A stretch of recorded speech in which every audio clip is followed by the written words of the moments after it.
Allah yang gak pernah terlambat untuk menolong kami. Engkau Allah yang tidak pernah terlambat untuk memulihkan hidup kami. Engkau tahu segala kesesakan kami, segala beban pergumulan kami. Kami bersyukur sore hari ini kami boleh dikumpulkan, disatukan untuk memuji, memuliakan nama-Mu. Tuhan, biarlah segala pujian penyembahan kami sungguh-sungguh menyukakan hati Tuhan. Kini kami mau menyediakan hati pikiran kami, segenap keberadaan kami bagi kebenaran firman-Mu. Berbicaralah kepada setiap kami melalui hamba-Mu. Urapi hamba-Mu dan urapi setiap kami yang menerimanya. Mampukan kami memahami, lebih dari itu mampukan kami untuk kami boleh melakukan firman-Mu dalam hidup kami sehari-hari. Terima kasih ya Tuhan, berbicaralah kepada kami. Dalam nama Tuhan Yesus kami berdoa, amin. Silakan duduk kembali. Selamat sore Bapak Ibu Saudara, Shalom. Ada sukacita? Amin. Saya bersyukur bahwa sore hari ini boleh ada di tengah-tengah Bapak Ibu Saudara kembali. Dan sebelum saya menyampaikan firman Tuhan, saya terlebih dahulu mau mengucapkan terima kasih Bapak Ibu Saudara. Gereja ini gereja yang luar biasa, saya katakan bahwa terlebih lagi dalam kondisi saya kemarin jalanin operasi, Bapak dan Ibu Gembala dan juga Pak Nathan dan Ibu, serta ada pengurus dan juga ada jemaat yang membantu, bukan cuma mendoakan saya, tapi mereka adalah pribadi-pribadi yang Tuhan pakai menjadi alat Tuhan untuk menjadi saluran berkat untuk biaya operasi saya. Saya benar-benar terharu Bapak Ibu Saudara. Dan kalau Bapak Ibu Saudara bisa lihat sekarang saya mulai kuat berdiri. Tapi mohon maaf mungkin gak sampai selesai khotbah. Ya, jadi sekarang puji Tuhan berdiri udah mulai gak nyeri. Kaki sudah bisa ditekuk, tapi cuman batas 30 derajat Bapak Ibu Saudara. Cuman sampai segini, mentok. Ini udah gak bisa lebih lagi. Dokter cuman izinkan 30 derajat. Tapi sekarang kalau saya bisa duduk nyender full, dan juga kaki sudah mulai bisa ditekuk, rasanya udah bersyukur banget Bapak Ibu Saudara. Bersyukur banget. Tuhan itu luar biasa. Makanya seringkali kita duduk, kaki kita nekuk 90 derajat, bahkan kita bisa jongkok, jalan kaki, jogging, sepedahan. Kita seringkali gak bersyukur untuk semuanya itu. Betul tidak? Kita ngerasanya ya normal-normal aja, dari kecil udah biasa begitu. Tapi buat saya secara pribadi melalui kejadian ini, rasanya bisa jalan kaki normal aja, sekarang bisa berdiri begini tanpa rasa nyeri. Waduh, udah bersyukur banget Bapak Ibu Saudara. Dalam hidup ini gak cuma kita lihat sebuah masalah, tapi mari kita syukuri apa yang Tuhan sudah beri. Amin. Bilang sama kanan kirimu, makanya bersyukur. Siapa tahu sebelah Anda isinya ngeluh aja. Kenapa kok masalah gue begini. Ya, bersyukur Bapak Ibu Saudara, bersyukur. Amin. Yuk sama-sama kita buka satu bagian firman Tuhan. Kita lihat di dalam kitab 1 Samuel pasal 1, 1 Samuel pasal 1.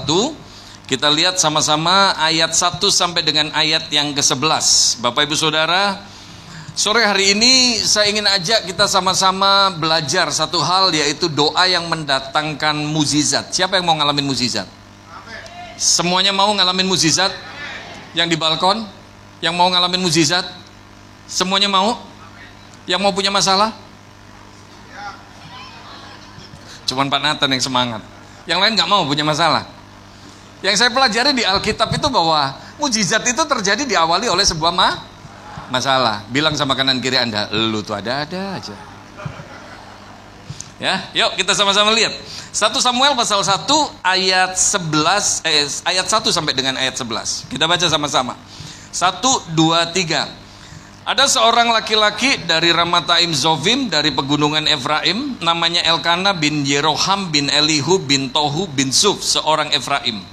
Orang ini mempunyai dua istri, yang seorang bernama Hana dan yang lain bernama Penina. Penina mempunyai anak, tetapi Hana tidak. Orang itu dari tahun ke tahun pergi meninggalkan kotanya untuk sujud, menyembah dan mempersembahkan korban kepada Tuhan semesta alam di Silo. Di sana yang menjadi imam Tuhan ialah kedua anak Eli, Hofni dan Pinehas. Pada hari Elkana mempersembahkan korban, diberikannya kepada Penina istrinya dan kepada semua anaknya yang laki-laki dan perempuan masing-masing sebagian. Meskipun ia mengasihi Hana, ia memberikan kepada Hana hanya satu bagian, sebab Tuhan telah menutup kandungannya. Tetapi madunya selalu menyakiti hatinya, supaya ia gusar karena Tuhan telah menutup kandungannya. Demikianlah terjadi dari tahun ke tahun. Setiap kali Hana pergi ke rumah Tuhan, Penina menyakiti hati Hana, sehingga ia menangis dan tidak mau makan. Lalu Elkana suaminya berkata kepadanya, Hana, mengapa engkau menangis dan mengapa engkau tidak mau makan? Mengapa hatimu sedih? Bukankah aku lebih berharga bagimu daripada 10 anak laki-laki? Pada suatu kali, setelah mereka habis makan dan minum di Silo, berdirilah Hana, sedang Imam Eli duduk di kursi dekat tiang pintu bait suci Tuhan. Dan dengan hati pedih ia berdoa kepada Tuhan sambil menangis terseduh-seduh.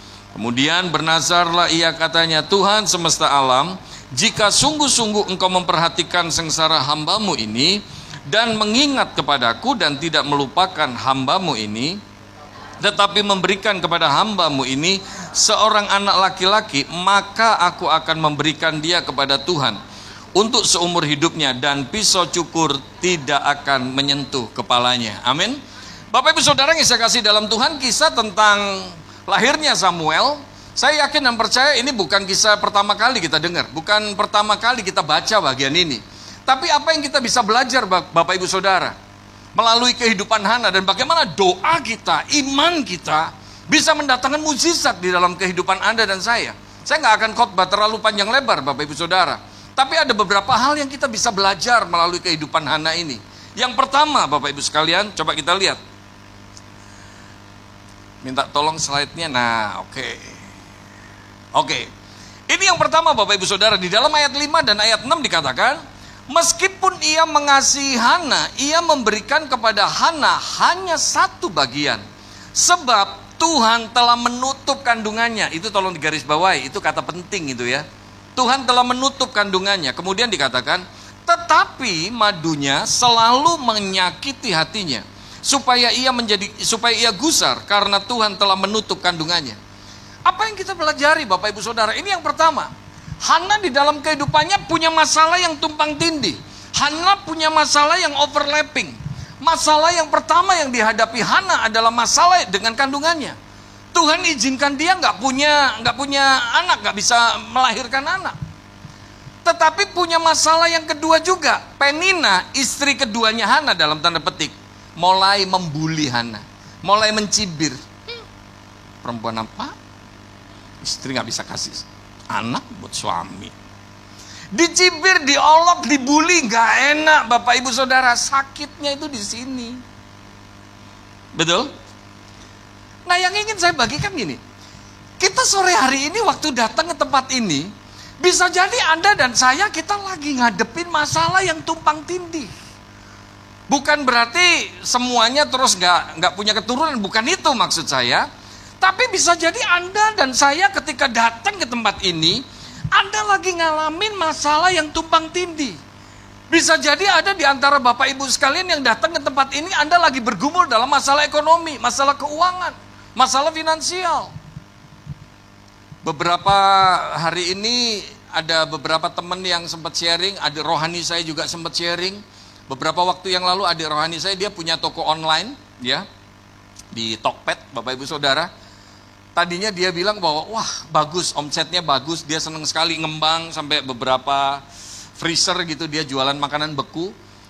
Tapi beberapa hari yang lalu ketika ketemu sama saya, dia bilang, waduh Kak Sam, sekarang omsetnya turun drastis Kak Sam, pembeli udah berkurang banget. Dan rupanya apa Bapak Ibu Saudara, semalam saya ketemu sama satu teman ini pengusaha. Dia punya perusahaan lumayan gede Bapak Ibu Saudara. Dan rupanya apa, tadi malam dia bilang, Pak Sam bantu doa ya. Bantu doa. Karena apa? Sekarang boleh dibilang kondisinya ini lagi berat banget. Bapak Ibu Saudara, hari-hari ini banyak orang yang bergumul dalam masalah ekonomi, masalah finansial. Makanya hari-hari ini kenapa banyak orang yang terlibat sama pinjol. Tengok kanan kirimu, lihat tampang lu sih kayaknya pinjol banget. Siapa tahu sebelah Anda itu lagi terlibat sama pinjol Bapak Ibu Saudara.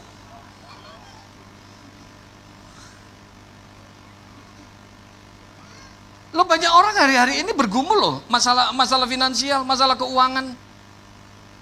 Bahkan beberapa hari yang lalu juga, ya boleh dibilang masih hitungannya keluarga lah. Sharing sama saya, ngobrol sama saya di telepon hampir sejam Bapak Ibu Saudara. Karena apa? Dia diharuskan mengundurkan diri dari perusahaannya. Dan rupanya apa dibilang, Sam, kalau levelnya gue untuk ngelamar kerja nggak gampang, Sam. Karena apa? Levelnya gue udah direktur.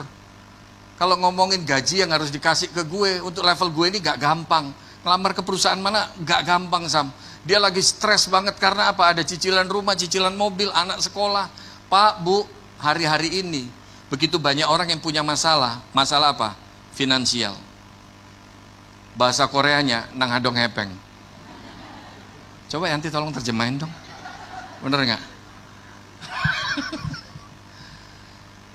Tetapi mungkin Anda berkata kepada saya bahwa, oh Pak Sam, saya nggak punya masalah secara finansial. Tapi mungkin Anda punya masalah secara fisik. Ada di antara Anda yang mungkin lagi ngalamin sakit penyakit. Seperti saya mesti naik dengan tongkat. Kaki yang nggak bisa ditekuk sepenuhnya Bapak Ibu Saudara. Yang ini sekarang saya mesti pakai deker ini di dalam ini. Karena apa? Kalau cuma nggak dipakein deker, kalau jalan gitu rasanya kayak mau copot begitu loh Bapak Ibu Saudara. Saya juga rada-rada ngeri gitu, lucu. Kalau jalan ini kayak belok sendiri gitu kakinya. Makanya ini di dalam celana ini saya pakein deker supaya lebih tahan gitu. Pak, Bu, mungkin ada di antara Anda yang lagi bergumul masalah fisik, masalah kesehatan. Dan mungkin ada di antara Anda yang lagi bergumul dalam masalah rumah tangga. Bisa jadi rumah tangga Anda kayak Tom and Jerry. Nggak ada damainya, nggak ada rukunnya. Tapi apapun masalah Anda, apapun pergumulan Anda, percayalah, Tuhan nggak pernah telat kok nolong kita. Tuhan nggak pernah telat pulihkan hidup kita. Amin. Hal yang kedua, coba kita lihat. Nah ini, kita lihat hal yang kedua Bapak Ibu Saudara. Di dalam bagian ini dikatakan, di ayat 9 dan 10, pada suatu kali setelah mereka habis makan dan minum di Silo, berdirilah Hana. Sedang Imam Eli duduk di kursi dekat tiang pintu bait suci Tuhan. Dan dengan hati pedih ia berdoa kepada Tuhan sambil menangis terseduh-seduh. Bapak Ibu Saudara, ini poin yang kedua yang kita bisa belajar dari hidupnya Hana. Bagaimana Hana ngalamin mukjizatnya Tuhan, ngalamin pertolongan Tuhan. Bapak Ibu Saudara, Hana datang pada alamat yang tepat. Saya sering kali katakan, ini kalau kita punya masalah, Pak, Bu, tolong ingat, jangan kesasar. Siapa yang pernah kesasar? Saya yakin dan percaya banyak di antara kita yang pernah kesasar, betul? Dalam hidup kita ini pasti pernah kita ngalamin kesasar. Orang kesasar tuh nggak enak Bapak Ibu Saudara. Lebih lagi kalau Anda ada di jalanan di daerah Sudirman Tamrin. Tolong ingat, jangan sampai kesasar. Kalau Anda di daerah Sudirman Tamrin, Anda kesasar, kemungkinannya cuma dua. Satu, muternya jauh banget. Atau yang kedua, Anda diprit. Nah, maksud saya, dalam hidup ini waktu Anda punya masalah, jangan kesasar. Ada orang yang punya masalah dalam rumah tangga, bukannya datang kepada Tuhan, tapi ternyata apa? Cari selingkuhan. Anda cari selingkuhan bukannya menyelesaikan masalah, tapi nambahin masalah. Setuju? Setuju? Ini banyak kaum pria nih di sini. Tadi dikatakan kaum pria itu lokomotif. Wis, bahasanya itu main scam banget itu. Saya kalau khotbah di kaum pria, saya sering kali katakan, Pak, tolong ingat Pak, kalau seorang laki-laki berani selingkuh, kalau wewe gombelnya itu ternyata masuk angin berkepanjangan, dan kemudian dia bilang, lu ceraiin bini lu apa enggak? Kalau lu nggak ceraiin bini lu nikah sama gua laporin, gua buka, gua bongkar semuanya, gua viralin. Laki-laki kalau udah wewe gombelnya ngomong gitu, itu namanya kita sudah masuk neraka sebelum meninggal. Kalau sebelah Anda itu laki-laki, tolong bilang, dengar tuh pendeta ngomong.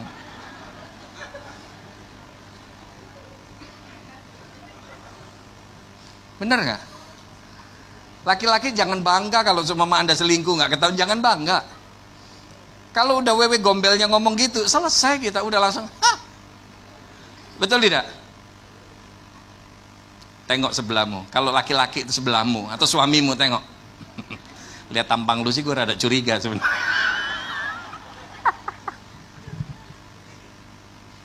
Yang ketiga. Anda lihat nih, Hana ini datang pada alamat yang tepat. Waktu dia punya masalah, Dia datang kepada Tuhan, dia berseru kepada Tuhan, dia nangis, dia ngomong sama Tuhan. Dalam hidup ini, waktu kita punya masalah, datang kepada Tuhan. Gak perlu kita cari dukun, cari jimat, horoskop, zodiak, enggak. Cari Tuhan. Cari Tuhan. Jangan cari hantu. Jangan punya masalah meleknya di kuburan. Bukan itu penyelesaiannya. Cari sumber penyelesaian masalah, yaitu datang pada Tuhan. Amin. Yang ketiga, coba kita lihat. Saya nggak akan khotbah terlalu panjang lebar, Bapak Ibu Saudara. Kita lihat yang ketiga. Nah, ini ya. Lalu kata Eli kepadanya, berapa lama lagi engkau berlaku sebagai orang mabuk? Lepaskanlah dirimu daripada mabukmu. Tetapi Hana menjawab, bukan tuanku, aku seorang perempuan yang sangat bersusah hati. Anggur ataupun minuman yang memabukkan tidak ku minum, melainkan aku mencurahkan isi hatiku di hadapan Tuhan. Bapak Ibu Saudara, ini poin yang ketiga.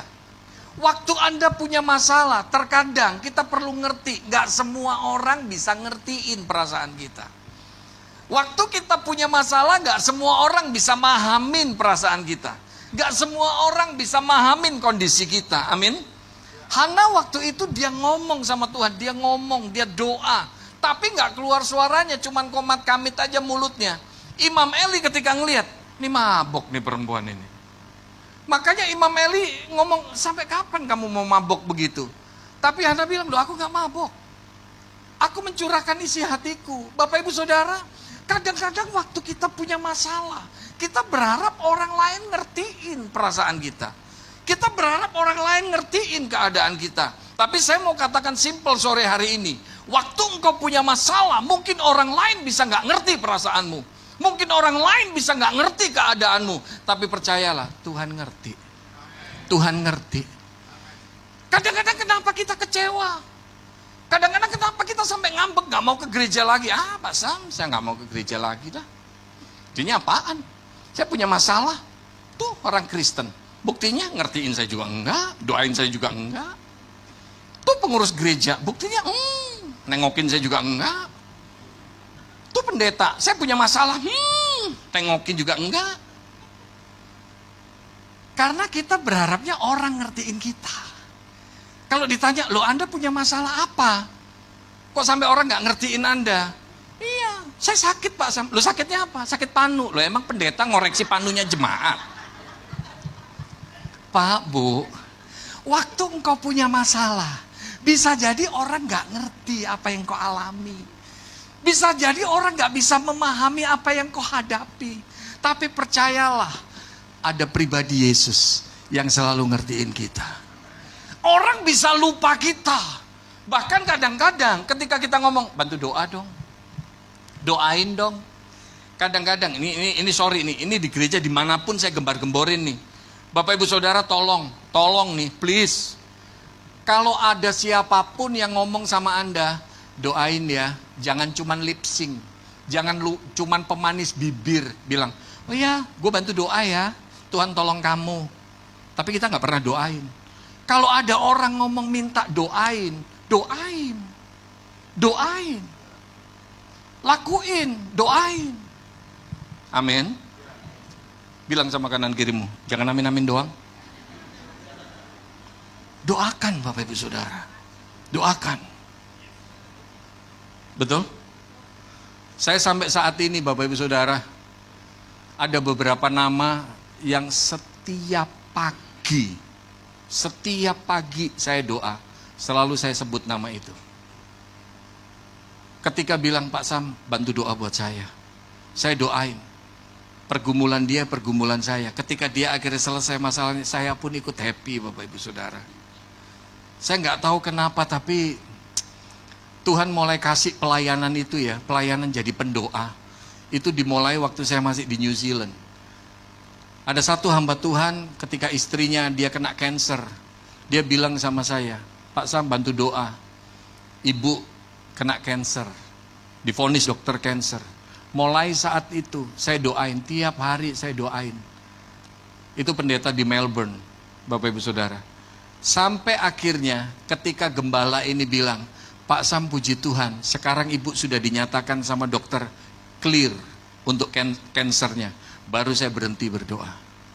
Pak, Bu, ketika ada orang mengatakan kepadamu, doain ya, jangan dianggap remeh, jangan cuma manis bibir. Ya, gue bantu doa ya, Tuhan tolong. Tapi kita nggak pernah doain.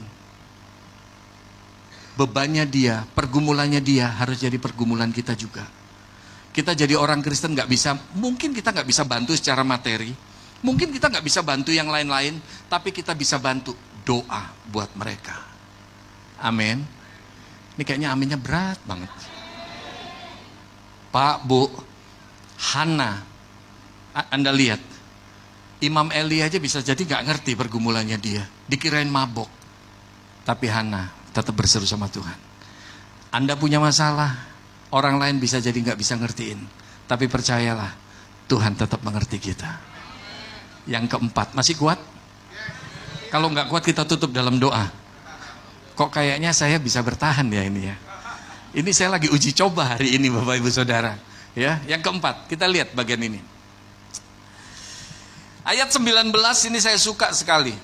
Keesokan harinya bangunlah mereka itu pagi-pagi, lalu sujud menyembah di hadapan Tuhan. Kemudian pulanglah mereka ke rumahnya di Rama. Ketika Elkana bersetubuh dengan Hana istrinya, apa? Tuhan ingat kepadanya. Bapak Ibu Saudara, ini yang keempat. Waktu engkau punya masalah, waktu engkau punya pergumulan, waktu engkau berdoa kepada Tuhan, saya mau katakan simple, orang boleh lupain kita. Orang boleh nggak ingat pergumulan kita. Orang bisa jadi nggak doain kita, tapi percayalah, Tuhan ingat pergumulanmu. Tuhan ingat setiap doamu. Pak, Bu, apa yang engkau doakan nggak pernah sia-sia. Tuhan ingat untuk menjawab doamu. Hana ketika dia ngomong sama Tuhan, Bapak Ibu Saudara, Alkitab mencatat, Tuhan ingat. Jadi ini yang keempat yang perlu kita sadari dalam hidup kita. Waktu Anda punya masalah, waktu Anda dan saya punya pergumulan dalam hidup ini, waktu Anda dan saya berdoa untuk masalah-masalah kita, percayalah, Tuhan ingat. Tuhan ingat. Tuhan gak pernah lupain kau. Apa yang kau minta sama Tuhan, pasti Tuhan jawab. Amin. Yang kelima, yang terakhir. Haleluya. Kalau bicara terakhir, mukjizat terjadi. Yang ngantuk dicelikkan, yang loyo dikuatkan. Begitu kan? Yang kelima, kita lihat Bapak Ibu Saudara. Di dalam bagian ini, nah ini sebagai penutup ini ya. Ayat 27 dan 28. Di dalam bagian ini dikatakan, untuk mendapat anak inilah aku berdoa. Dan Tuhan telah memberikan kepadaku apa yang kuminta daripadanya. Maka aku pun menyerahkannya kepada Tuhan. Seumur hidup terserahlah ia kiranya kepada Tuhan. Lalu sujudlah mereka di sana menyembah kepada Tuhan. Ini minta pemain musik kembali ke tahtanya. Bapak Ibu Saudara, ini yang kelima. Apa yang kita bisa belajar dari hidupnya Hana? Hana ketika doanya dijawab sama Tuhan, ketika masalahnya diselesaikan sama Tuhan, Hana orang yang gak pernah lupa apa yang dia janjikan kepada Tuhan. Ketika dia bernasar sama Tuhan, dia tepati Bapak Ibu Saudara. Dan ayat 11 kalau Anda lihat, Hana berdoa kepada Tuhan, Tuhan kalau Tuhan mengasihi aku, kira-kira begitulah. Tuhan tolong kasih aku anak laki-laki. Ini jelas. Makanya saya seringkali bilang, kalau berdoa Pak, Bu, tolong ingat, Anda kalau berdoa, jangan general, jangan umum aja. Anda kalau berdoa itu mesti spesifik, mesti detail. Tuhan maunya kita kalau doa, minta apa? Detail, spesifik. Hana jelas minta sama Tuhan, Tuhan, kalau Tuhan berkenan, kasih aku seorang anak laki-laki. Itu jelas. Jelas. Hana bukannya sekedar minta, Tuhan kasih aku anak. Kalau Tuhan nanya, laki apa perempuan? Terserah, setengah juga gak apa-apa. Enggak gitu. Jelas, anak laki-laki. Anak laki-laki. Setuju? Setuju? Hana jelas bilang, aku minta anak laki-laki. Supaya nggak salah. Jadi jangan sampai ntar Tuhan mau kasih, ini laki apa perempuan? Tuhan tanya malaikat, Kat. Ya kan, malaikat kan? Kat, laki perempuan nggak tahu, setengah kali. Gitu. Ntar kan repot kalau dikasih setengah. Bener nggak? Yang golongan 8 on gitu kan? Betul. Makanya Anda kalau berdoa mesti spesifik, mesti jelas. Bartimius seorang pengemis yang buta. Yesus tanya sama Bartimius, apa yang kamu mau? Aku perbuat buat kamu. Bartimius jawabnya apa? Bartimius jawabnya apa? Dia bilang, Rabuni. Rabuni itu bukan rabun, bukan. Rabuni itu artinya guru. Rabuni, supaya aku dapat melihat. Jelas dia bilang. Jelas dalam doanya. Dia minta supaya dia bisa melihat. Bukannya ditanya sama Yesus, apa yang kamu minta? Supaya aku perbuat buat kamu. Tuhan, ya Tuhan tahulah. Ayo dong. Kalau Tuhan gak sabar, gue tabok nih. Bener gak?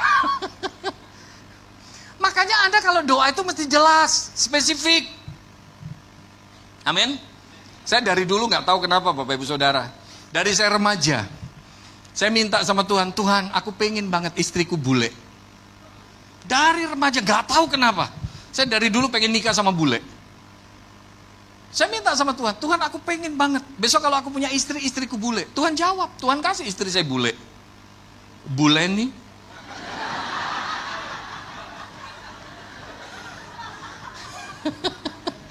Saya juga baru tahu bahwa dia jawaban doa saya ketika sudah punya anak. Karena waktu itu lagi dia dari kantor begitu, ada teman-teman kantornya lagi nyusulin dia, manggil bule. Loh, kok kamu dipanggil bule? Iya, emang panggilanku di kantor bule. Loh kenapa? Ya kan aku bule nih. Jadi dipanggilnya bule. Makanya saya bilang, berarti kamu jawaban doaku. Makanya kalau doa itu mesti spesifik. Amin. Bapak Ibu Saudara, Hana ketika dikasih sama Tuhan, Hana ketika masalahnya diselesaikan sama Tuhan, dia gak lupa, dia tepati janjinya. Dia bawa Samuel ke rumah Tuhan. Bapak Ibu Saudara, seringkali dalam hidup kita, waktu Tuhan selesaikan masalah kita suka lupa menepati janji kita kepada Tuhan. Betul gak? Waktu kita doa, waktu punya masalah, seringkali wah doanya kuat banget. Janjinya sama Tuhan, Tuhan kalau nanti Tuhan selesaikan masalahku, aku akan begini. Tapi ketika kita udah diselesaikan masalahnya, Bapak Ibu Saudara, seringkali kita lupa. Ada sebuah artikel, ini sebagai penutup Bapak Ibu sekalian. Ada sebuah artikel yang saya sangat diberkati. Artikel ini sepele banget. Judulnya memang tentang janji kepada Tuhan. Jadi di situ di artikel itu diceritakan tentang seseorang yang lagi naik pohon. Kemudian ketika dia naik pohon dan udah tinggi, dia naik pohon itu, rupanya ada angin dan dia takut jatuh, Bapak Ibu Saudara. Dia takut jatuh. Dia ngelihat ke bawah, waduh, ini lumayan tinggi. Dia takut sekali jatuh ketika ada angin itu. Dan dia berdoa sama Tuhan, Tuhan, tolong aku. Kalau aku bisa sampai bawah, aku nggak jatuh, aku nggak celaka, aku akan kasih sama Tuhan seekor sapi. Dia mulai pelan-pelan sambil tutup mata, dia turun sedikit. Kira-kira udah 2 meteran begitu dia turun. Dia lihat lagi ke bawah, dia lihat lagi ke atas. Wah, udah lumayan nih. Tapi masih jauh ke bawah. Dia doa lagi. Tuhan, kalau aku sampai bawah, aku nggak jatuh, aku akan kasih Tuhan seekor kambing. Anda tahu maksud saya? Tadi dia bilang dia mau kasih apa? Ketika dia udah mulai turun, Tuhan udah tolong, dia mau kasih apa? Di downgrade, di diskon. Habis itu dia turun lagi, dia mulai turun lagi. Ketika udah turun berapa meter gitu, dia lihat ke atas, wah puji Tuhan, Tuhan sudah tolong. Tapi ke bawah masih, Tuhan tolong aku, kalau aku sampai ke bawah, aku gak jatuh, aku gak celaka, aku akan persembahkan kepada Tuhan seekor ayam.